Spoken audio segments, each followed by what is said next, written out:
فاسألوا أهل الذكر إن كنتم لا تعلمون۔ علماء و عوام میں حائل خلیج دور کرنے کی ایک منفرد کاوش۔ بسم اللہ الرحمن الرحیم۔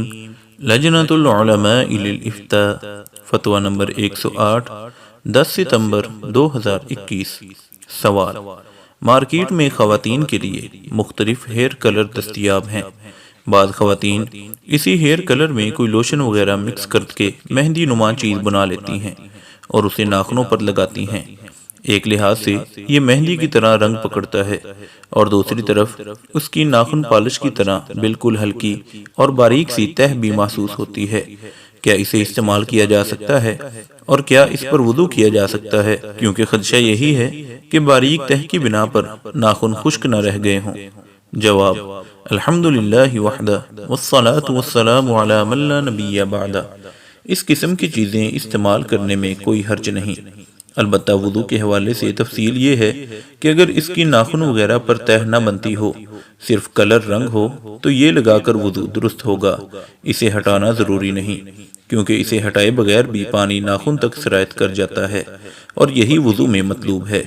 اور اگر کلر رنگ کی ناخن پر تہ بن جاتی ہو، جیسا کہ نیل پالش کی وجہ سے ناخن پر ایک چھلکا سا بن جاتا ہے اور اس کی بنا پر ناخن تک پانی نہیں پہنچتا، تو پھر وضو سے پہلے اسے اتارنا ضروری ہے، کیونکہ وضو درست ہونے کے لیے یہ شرط ہے کہ وضو والے سارے اعضاء پر پانی پہنچے اور درمیان میں کوئی رکاوٹ نہ ہو۔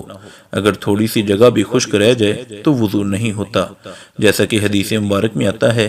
عبداللہ بن عمر رضی اللہ عنہ بیان کرتے ہیں، رجعنا مع رسول اللہ صلی اللہ علیہ وسلم من مکہ الى المدینہ حتی اذا كنا بماء بالطریق تعجل قوم عند العصر فتوزعوا وهم عجال فانتهينا إليهم وعقابهم تلوح لم يمسها الماء فقال رسول الله صلى الله عليه وسلم ويل للأعقاب من النار أسبغوا الوضوء۔ صحیح مسلم حدیث نمبر 241۔ ہم رسول اللہ صلی اللہ علیہ وسلم کے ساتھ مکہ سے مدینہ واپس آئے۔ راستے میں جب ہم ایک پانی والی جگہ پر پہنچے تو عصر کے وقت کچھ لوگوں نے جلدی جلدی میں وضو کیا۔ جب ہم ان تک پہنچے تو ان کی ایڑیاں اس طرح نظر آ رہی تھیں کہ انہیں پانی نہیں لگا تھا۔ رسول اللہ صلی اللہ علیہ وسلم نے فرمایا، ان ایڑیوں کے لیے آگ کا عذاب ہے، وضو اچھی طرح کیا کرو۔ اس سے پتہ چلا وضو کے صحیح ہونے کے لیے اعضائے وضو میں سے ہر جگہ پر پانی پہنچنا ضروری ہے۔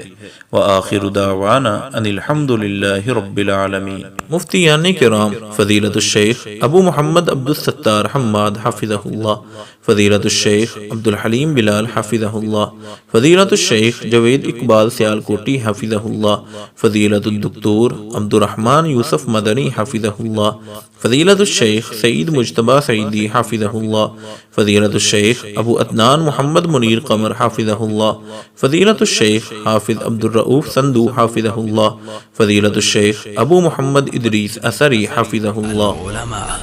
علماء و عوام میں حائل خلیج دور کرنے کی ایک منفرد کاوش۔